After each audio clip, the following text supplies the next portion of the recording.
Shalom, la paz inigualable del Padre Eterno ocupe por completo sus almas y corazones. Soy Javier Bacallabo. Bienvenidos a Bexayi Ministries, Ministerios Casa Olivo, Ministerio del Padre Eterno para las familias del pueblo del Creador. Estaremos compartiendo la bendición del estudio de una porción, una parashá, como se dice en hebreo, de las Santas Escrituras. Porción comprendida en el libro de Génesis, Bereshit, al principio, comprendida en el capítulo 37, versículo 1, al capítulo 40, versículo 23. Parashá Vayeshev.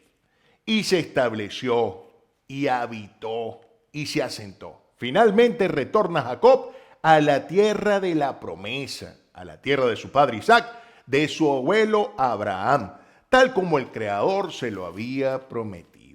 Jacob retorna a la tierra de la promesa para establecerse después de haber habitado con su suegro Labán, hermano de su madre Rebeca, su tío, por 20 años.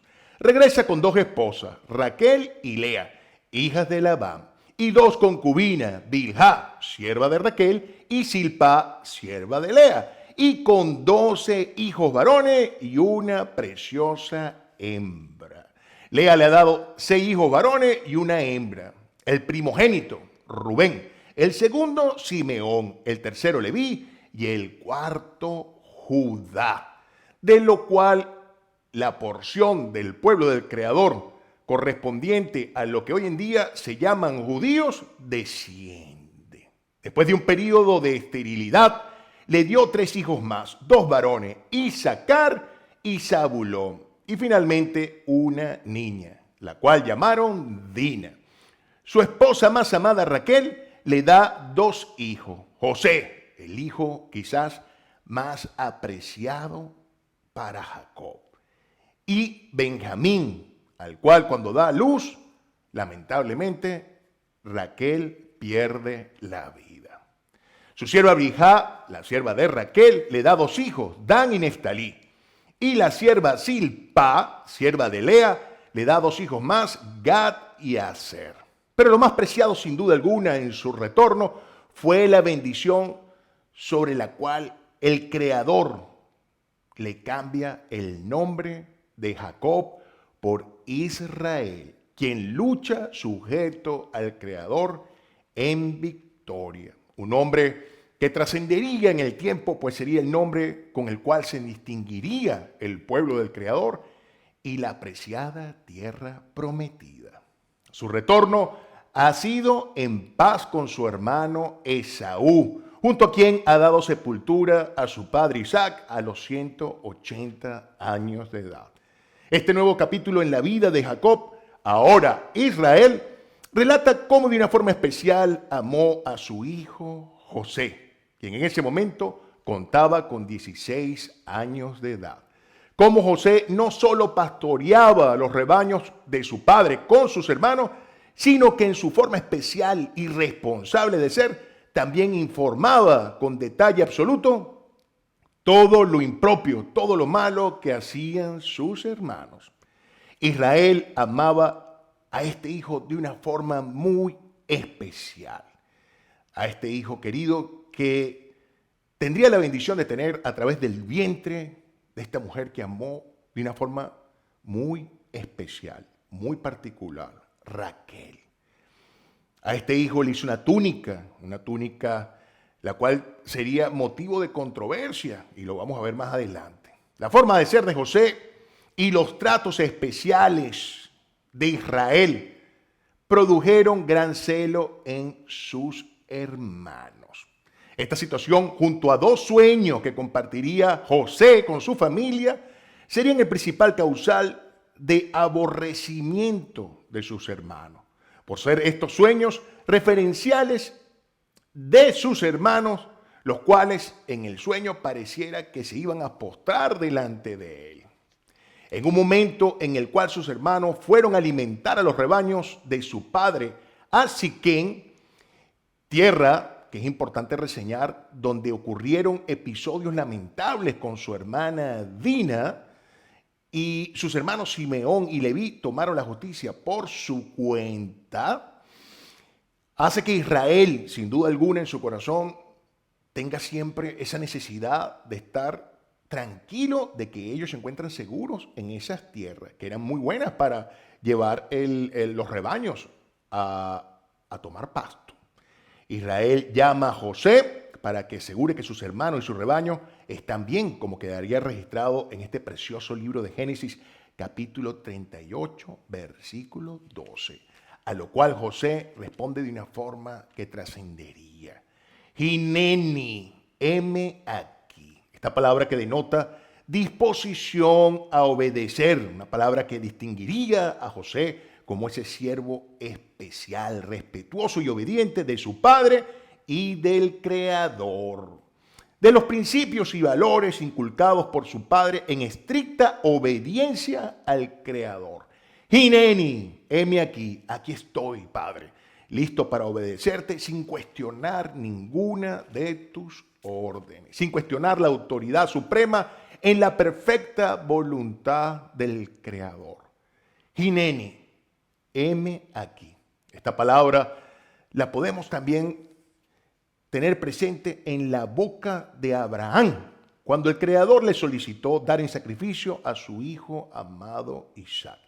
¿Cómo quedaría reseñado en el libro de Génesis, capítulo 22, versículo 11? Igualmente, esta palabra trascendería en las Santas Escrituras, en los labios de Moisés, cuando el Creador le encomienda liberar a su pueblo del yugo egipcio, como quedaría registrado en el libro de Éxodo, capítulo 3, versículo 4. Disposición de obediencia del Mesías.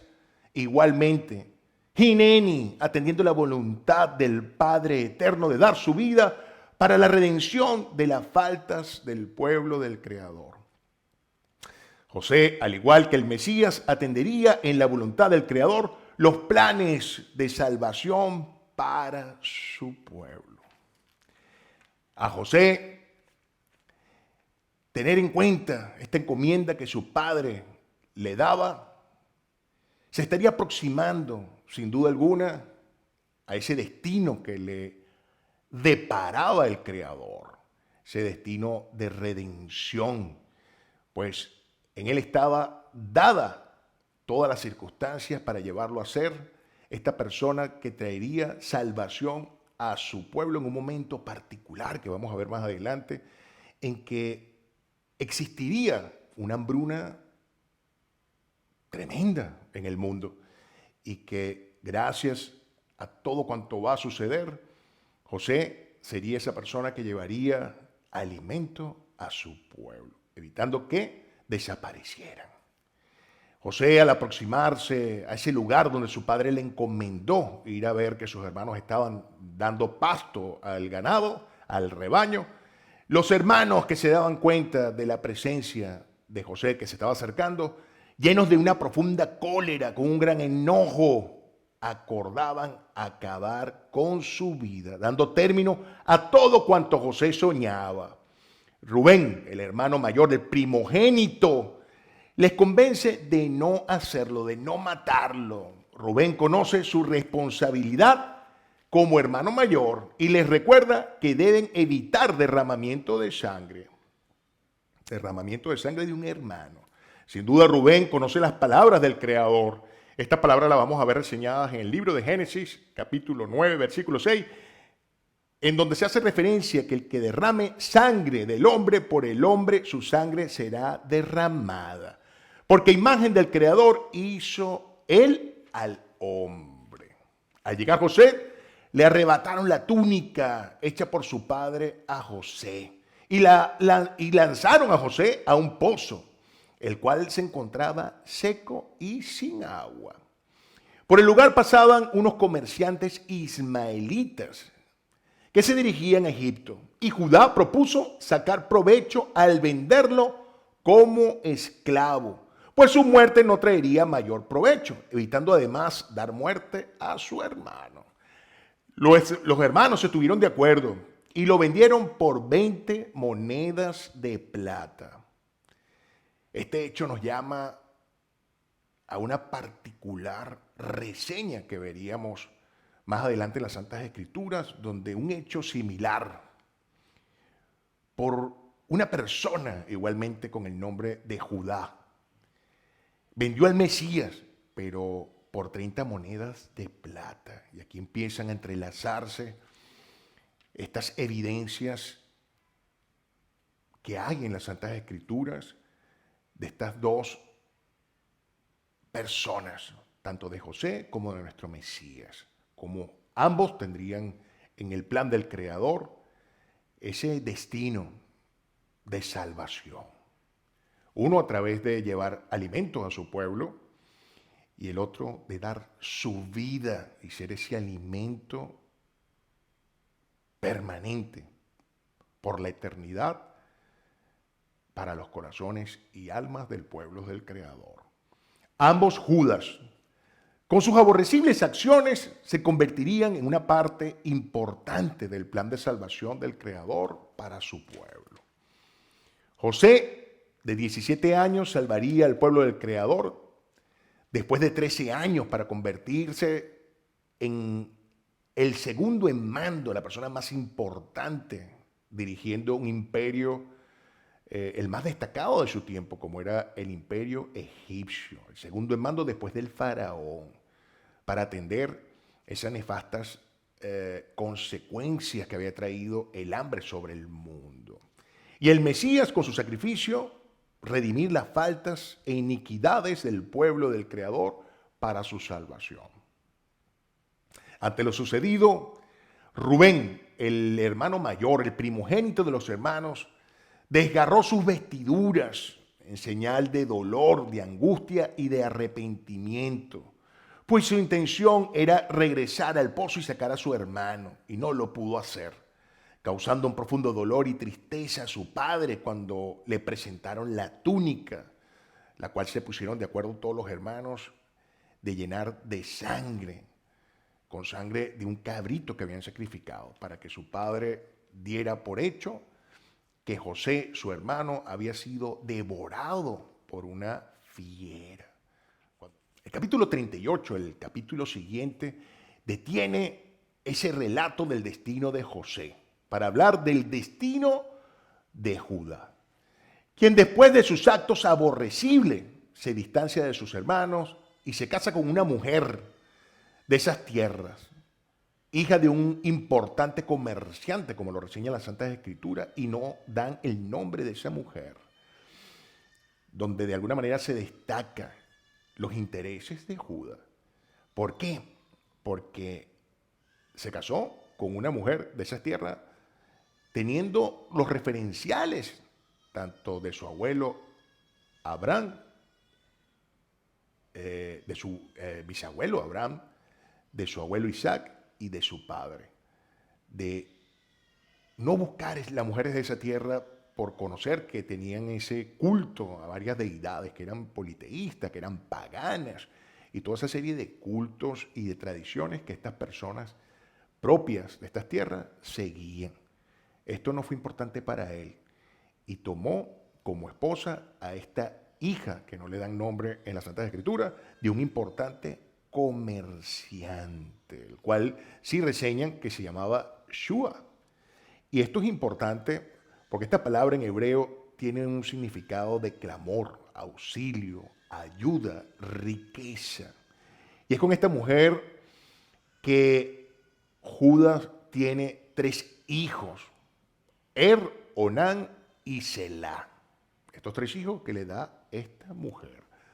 Judas escoge una esposa para su hijo primogénito, con la intención de procurar descendencia. La mujer escogida se llama Tamar. Este nombre hebreo significa palmera, palma.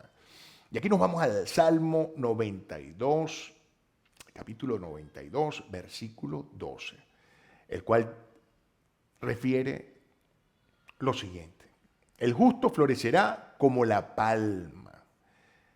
La palma tiene un símbolo, una simbología importante en las Santas Escrituras, pues es señal de victoria, de triunfo, de paz, de vida eterna, ya que esta palma tiene esas raíces fuertes y da dulces frutos. De esta mujer vendría la descendencia del rey David y del Mesías. Pero no nos anticipemos a ello. El capítulo 38, versículo 7, nos indica que este hijo primogénito de Judas, era malvado ante los ojos del Creador, y el Creador le dio muerte. Al enviudar Tamar y no tener descendencia, Judá ordenó a Onán, su segundo hijo, casarse con Tamar como era costumbre para otorgar el beneficio de la primogenitura a la descendencia.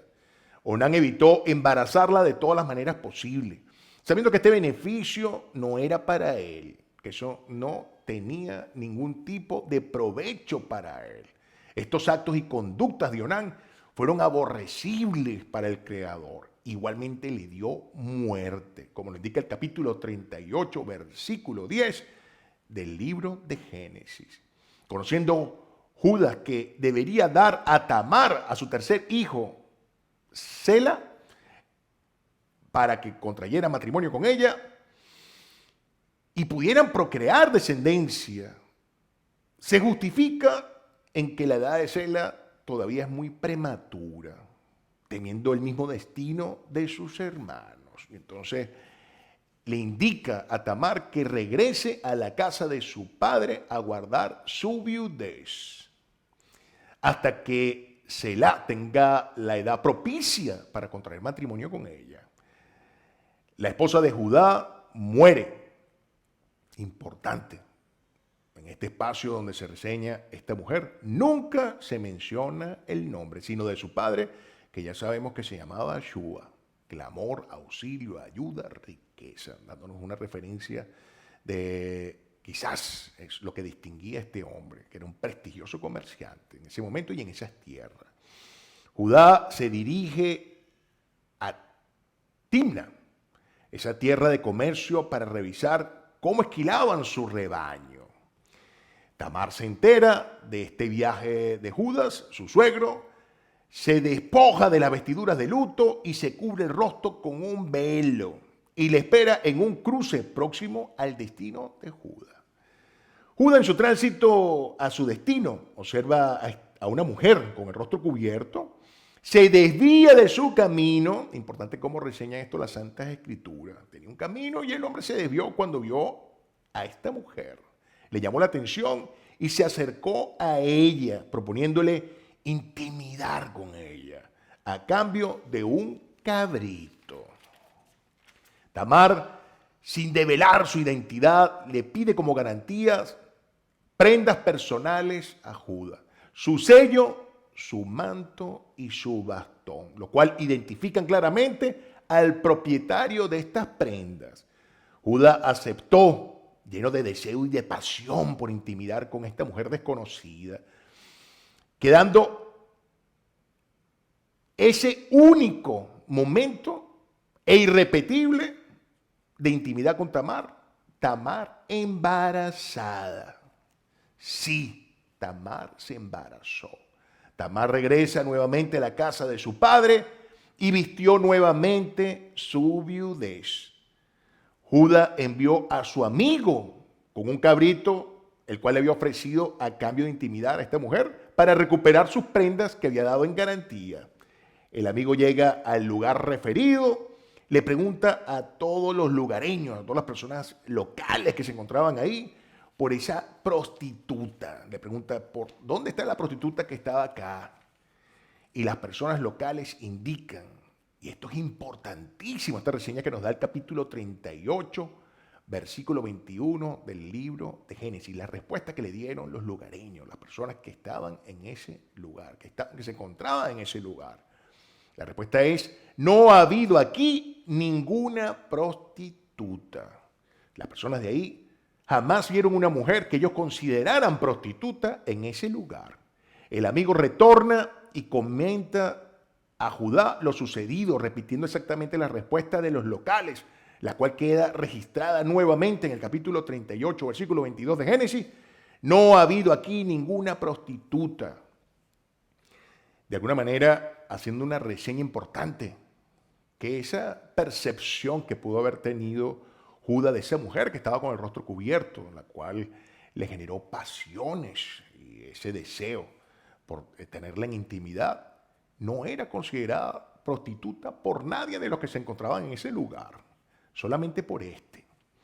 Judá desiste de insistir con recuperar sus prendas, tratando de ubicar a quien él había reseñado como una prostituta para no exponerse ante las personas del lugar, ante lo sucedido con sus acciones. A los 3 meses le comunican que Tamar, su nuera, está embarazada. Judá ve en esto una oportunidad para acabar con la vida de Tamar y no tener que casarla con su hijo Selá, y la manda a justiciar. Cuando buscan a Tamar para darle término a su vida por no cumplir con lo establecido en el caso de la viudez, Tamar no delata a Judá. Pide le entreguen las prendas guardadas por ella y que le digan que el propietario de esas prendas es el padre del fruto de su vientre, dejando el destino de su justicia en las manos de Judá. Judá reconoce ser el responsable de lo sucedido por no cumplir con el acuerdo de matrimonio con su hijo Sela para procrear descendencia con la bendición de la primogenitura. Tamar tiene gemelos, el cual le pone el nombre de Peretz y Serac. Aquí hay algo importantísimo de reseñar. Cuando nacen estos gemelos, este segundo, Serac, fue el primero que intentó salir. Y cuentan las escrituras, las santas escrituras, que saca su mano y que la persona que está asistiendo en el parto le coloca una cinta roja en su muñeca, en su mano, para distinguir quién iba a ser el primogénito. Pero es Peret que se impone con su fuerza y sale primero, demostrando una característica de donde sería la descendencia del rey David y de nuestro Mesías. Pero eso es un tema que vamos a disfrutar más adelante en las Santas Escrituras, en su debido momento. El capítulo 39 continúa con el destino de José, quien es vendido en Egipto a un hombre llamado Potifar, el cual era capitán de la guardia personal del faraón. José, siempre lleno de las bendiciones y de la gracia del Creador, llena de bendición a Potifar al prosperarlo en todo en cuanto José se le era encomendado, y lo colocan inmediatamente a cargo de absolutamente todo, con lo cual contaba Potifar en esa confianza que se había hecho merecedor con todas esas bendiciones y gracias que el Creador siempre tuvo presente con este siervo amado José.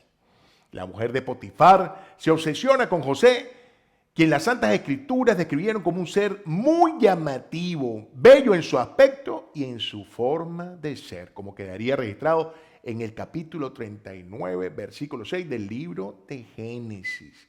Llamativo no solamente en su aspecto, sino en los modales, en su conducta, en esa relación que tenía con el Creador que lo hacían ser un ser diferente, a lo cual estamos nosotros invitados a emular. La mujer de Potifar le pide intimidar de forma reiterativa, reiteradamente, y José guarda fidelidad absoluta al Creador al no hacer algo impropio. Igualmente guardando ese respeto y fidelidad a Potifar, quien había depositado en él una confianza absoluta. La mujer de Potifar, obsesionada por José, le toma por sus prendas para intimidar con él.